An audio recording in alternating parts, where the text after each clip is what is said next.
third grade. Today in your math book, we are going to be on page 633. So if you could take out your math book and get yourself ready to take notes, grab your pencil, grab your book, and open it up to page 633. We skipped a couple of lessons in topic 16 for now. We might come back if we have extra time at the end of the year. But for today, we're going to start on lesson 16-6, which is using reasoning with perimeters. So we're going to be talking about how we can use everything that we've learned so far in this chapter to solve some word problems or some very real life situations. So let's read the I can statement together. I can understand the relationship between numbers to simplify and solve problems involving perimeter. So I can also solve perimeter problems. So that's what we're going to be doing here is we're going to be figuring out how to solve these problems that are very similar to, or they are perimeter problems. So let me see here, just trying to make sure you can see all this. Let's read our first word. Well, before we read our first word problem, let's read through these good thinking habits that we're going to use while we do this. So be a good thinker. These questions can help you. So these are the things we're going to think about as we solve our problem today. What do the numbers and symbols in the problem mean? How are the numbers or quantities related? And how can I represent a word problem using pictures and numbers or equations? So we're going to be using those thinking habits to solve this problem and many others today. So suppose you want to cut a piece of webbing to make a strap around your math book. Measure the width and height of your book. Then use those dimensions to find possible length for the strap. Be sure to include extra webbing for a buckle. Use reasoning to decide. So if we were at school, we would be measuring our math books right now. We're not at school, and so it's kind of hard for us to measure. So I'm going to just tell you some measurements that are about correct for this. So for your math book, for the side of it, this part of it, we're going to call that 1 inch. And we're going to use this drawing here to keep track of what it is that we're trying to figure out. So this distance from here to here, which is the same thing as the distance here, we're going to call this right here 1 inch. Notice how our math book is a rectangle, basically, when we go from here to here and then down and then across and then back up. It makes a rectangle on the end of the math book right over here. So those are the dimensions that we're going to look at because that strap that we're making for it is going to go around the top, down the side, around the back, and then back up. So if we call this part 1 inch, we're going to say that the book is about 1, 2, 3, 4, 5, 6, 7, 8 inches. So we're going to say that this part of the book is about 8 inches. Now, we're estimating right now. Like I said, if we were at school, I would have you take out a ruler and that kind of thing, but we didn't send all that stuff home. So I'm showing you how to estimate to the best of our ability with what we have. So we're going to call it 1 inch by 8 inches, which, remembering from our previous lesson, that means that since this is a rectangle, the opposite sides are the same amount. So since this was 1 inch, that means this part over here would be 1 inch, and then this part right here would be 8 inches. Now, looking at that strap, we have it here, here, but don't forget that there's some behind it and then some underneath it that we don't see. So that's why we showed our measurements down there. Now, we're going to start out by figuring out how much that is first as our perimeter, because the question said, measure dimensions, measure the width and height of your book. So that's what we just did. Then use those dimensions to find the possible length for the strap. So we have to add all that up to figure out how long does the strap need to be. So let's do that first, and then we'll keep reading the problem to see if we missed anything. So that means I have 1 inch right here, 8 inches right here, 1 inch right there, and 8 going down. Remember that when we find perimeter, we are adding all of those together. So let's add all those together. 1 plus 8 is 9, plus 1 is 10, plus 8 is 18 inches. Now I'm going to think to myself, oh, I feel like I'm done. I just found the perimeter, but I'm going to check my work because I have to be careful. I'm going to reread the ending of this and make sure I didn't miss anything. So it says, then use those dimensions to find a possible length for the strap. Be sure to include extra webbing for a buckle. So right here, it went through here, but don't forget there's also some underneath there. So how much of that do you think we need to add? You're going to use your best guess. Do you think it's 2 inches? What do you think you need to add? I think it's about 2 inches. So I'm going to add 2. And I wind up with 18 plus 2 extra inches for my buckle. And that gives me 20 inches of webbing. Now, the looking back part, this would be my answer. The looking back part right here says to explain how to solve the problem using a different unit. So maybe instead of using inches, you would be talking about using feet because inches can be turned into feet. Or maybe you would use centimeters instead. So we're going to talk about that on the next page as we go through how we can find how many feet would we need if they give us inches or that kind of thing. So we'll be talking about those measurement things as we go. Let's turn the page. Now we're on page 634, and we're going to talk through how they give us ideas on how to solve these kinds of problems. So, how can you use reasoning to solve problems? That's what we're going to be doing. I like this tip, so I'm going to read it before we read our word problem. You can draw a picture to help with your reasoning. So we're going to be drawing lots of pictures today, so you might need some extra space, or the book might have enough in it, but just be ready to grab a piece of paper if you need it. So here's our word problem. Anna is setting up 3 of these tables end to end in a long row for a party. Each person sitting at a table needs a space that is 2 feet wide. How can Anna find out how many people can be seated at the tables? Use reasoning to decide. So she has 3 of these tables, it said. 3 tables. Each person needs a 2 foot wide space. So we need to draw a picture. What do I need to solve the problem? It says, I need to use information I know to find the number of people that can sit at 3 tables. And being that they're end to end, that means that they are all going to be pushed together, as we're going to see down here. Part B. How can I use reasoning to solve this problem? I can identify the quantities I know. Draw a picture to show relationships and give the answer using a correct unit. So we're going to be looking to identify quantities we know, meaning we're going to mark off how many people can sit in different spaces. I can draw a picture to show relationships, and then I can give the correct answer using the correct unit. What unit do we want this answer in? The question was, how can Anna find out how many people can be seated at a table? So we're looking for our answer in people. So let's look down here. Noticing that the table had 2 feet here and one person gets 2 feet. That means 2 feet means that one person can sit there.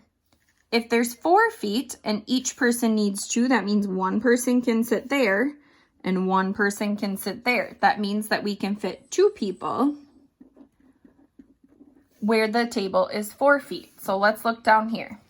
Here is our thinking. Here's what we want to think about. they just showed the work that we did here around our table. So around one full table, that means that I could have one person here, two people there, and two people there. 2 plus 1 plus 2 plus 1. One person plus two people plus one person plus two people equals 6. I know that 6 people can sit at one table. Do you agree? Okay. Then what we're going to do is we're going to draw our 3 tables pushed together. So now you'll notice that there is not the number of people here because no one can sit here if it's pushed together. And there's not going to be the number of people here because it's pushed together. So it's not that we're going to add up 6 people for this table, 6 people for this table, and 6 people for this table because we lost some people that can sit there by pushing those tables together. So for 3 tables, the number of people at the ends stays the same. So that means that there's this person and this person is still the same because there still is one person on the ends because they're not pushed together. There are 4 more people. There are 4 more people at each side.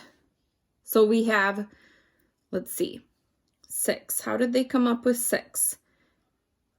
2 plus 1 plus 2. 1, 2, 3, 4, 5. Then we had 6, 7, 8, 9. 10, 11, 12, 13, 14. I know 14 people can sit at 3 tables. So drawing that picture is what showed me how many people can sit at that table. So now we're going to practice this. I want you to turn to the next page in your book. Page 635 is where you should be in your math book. Make sure you are doing this because this is what's going to help you to understand before you do this on your own. So again, don't be afraid to draw a picture. Even I'm going to draw pictures here to understand these. Corinne has 3 triangular tables. Oh, there's one, so they're already showing us what it looks like. That even looks like an equilateral triangle with sides that are the same length. Oh, it is, because it says the sides are the same length.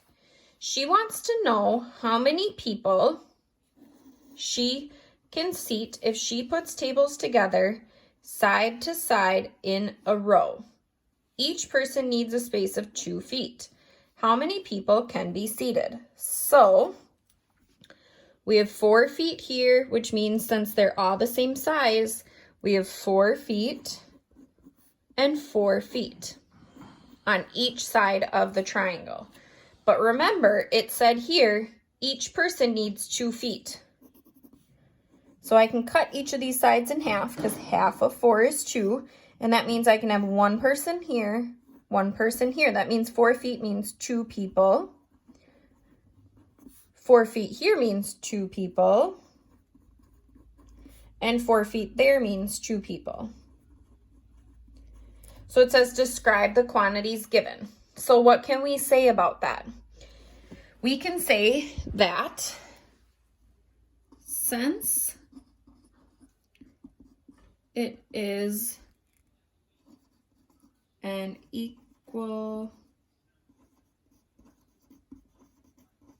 equilateral triangle, all sides are 4 feet. But how many people does that mean each side can fit? That means this goes up there, sorry. Each side can fit 2 people.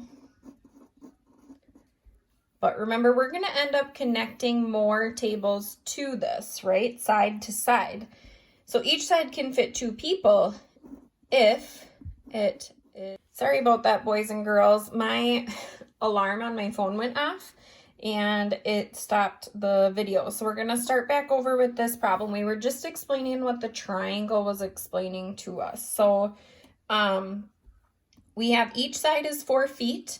And we knew that each of the 4 feet could fit 2 people because we knew that each person needed 2 feet. So if it is not connected to another table, so if it is not connected to another table, because we were saying, that's the end of my sentence right there. We said that each side can fit 2 people as long as it's not connected to another table. So solve the problem and explain your reasoning. You can draw a picture to help. I'm for sure going to draw a picture to help me with this. So I'm going to start with that triangle that they drew us, like this. And then up above, it says she has 3 of them and the sides are the same length. She is also going to put the tables together. So I have 1 table here, 1 more table connected to it, and then 1 more table connected to that, just like that, which means that I have 4 feet here, which is 2 people, which means I have 2 people here, 2 people here, 2 people here, and 2 people here. Can I have 2 more people here and here? No, because my tables are pushed together, so there's no room for anybody to sit there. So now all I need to do is add up how many people can sit around that table. 2, 2, 2, 2, 2, 2, 4, 6, 8, 10. So 10 people.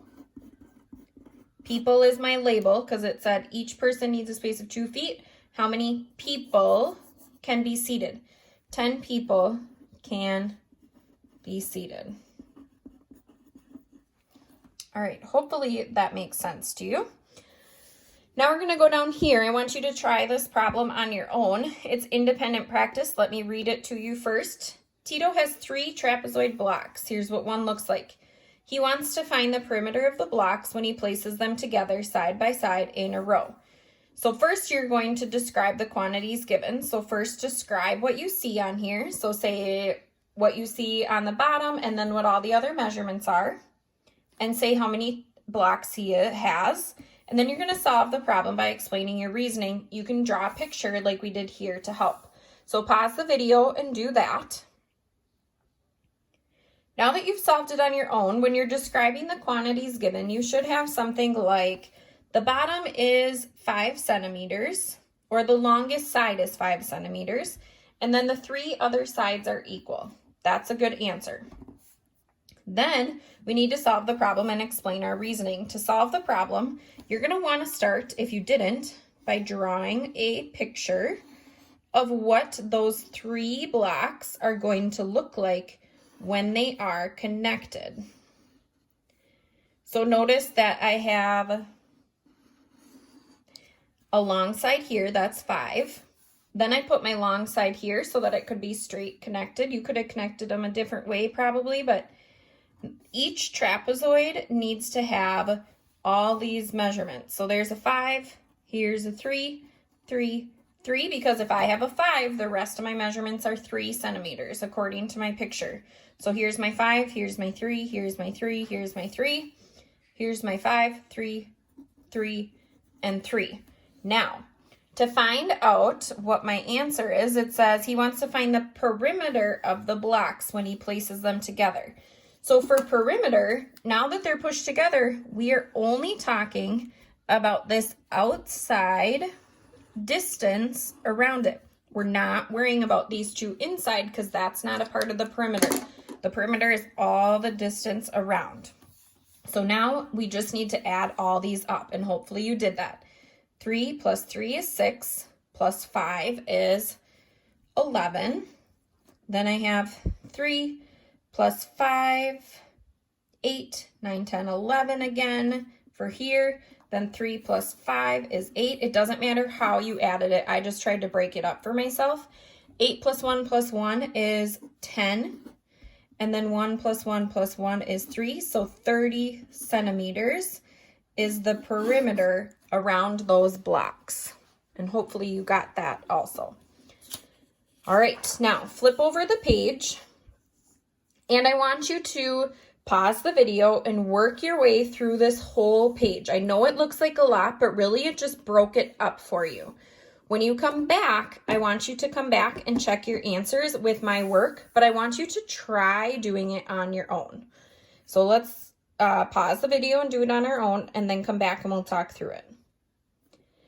All right, now that you've done it on your own, let's talk through the answers here pretty quickly. How many inches of ribbon does Maria need for the bottom layer of the cake? Well, here's the bottom layer. It's 10 inches here and 10 inches here. I hope that you didn't forget about the back. It means it's 10 there and 10 there too.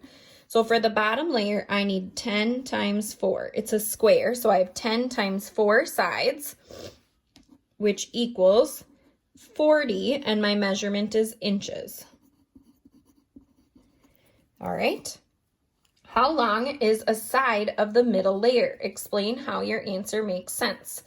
So if you look here, it says this is an inch in here, which means that it is an inch in on this side and an inch in on this side, which means if I had 10 inches on the big one and I took 1 inch off here and 1 inch off here, that means that this part is 8 inches. 8 inches there, and then I took 1 inch off here and 1 inch off here, which means this is 8 inches. If that's 8 and 8, that means it's a square. Each side is 8 inches, which means that I need to do 8 inches. So it says, how long is the side of the middle layer? Explain how you know your answer. 8 inches is one side because I had to subtract 1 inch from each side of the 10-inch cake on the bottom. Sorry, my handwriting's a little messy there, but I'm trying to do it quickly for you. So hopefully you had that. I could see some of you saying it's 9, but it does need to be 8 inches, and you do need to explain why. So number 7, it says, how many inches of ribbon does Maria need for the middle layer and top layer? Use reasoning to decide. So now I need to figure out, we figured out that this is 8 inches and 8 inches. So first, for the middle, I need to do 8 times 4. What is 8 times 4? It's 32 inches. And then I need to figure out how big is this small layer. Well, the small layer, again, is 1 inch in on both sides from 8 inches. So I have 8 inches minus 1 inch, which would be 7 inches. Then 8 inches minus 1 inch here, which would take me to 6 inches. So the small cake is 6 inches on each side, because it's 1 inch in on both sides from the 8-inch cake. It's a square again, so now I'm going to do 6 inches, 6, 6, 6, which means 6 times 4, so top layer. Oh, boys and girls, I am so sorry. I clicked the wrong button again.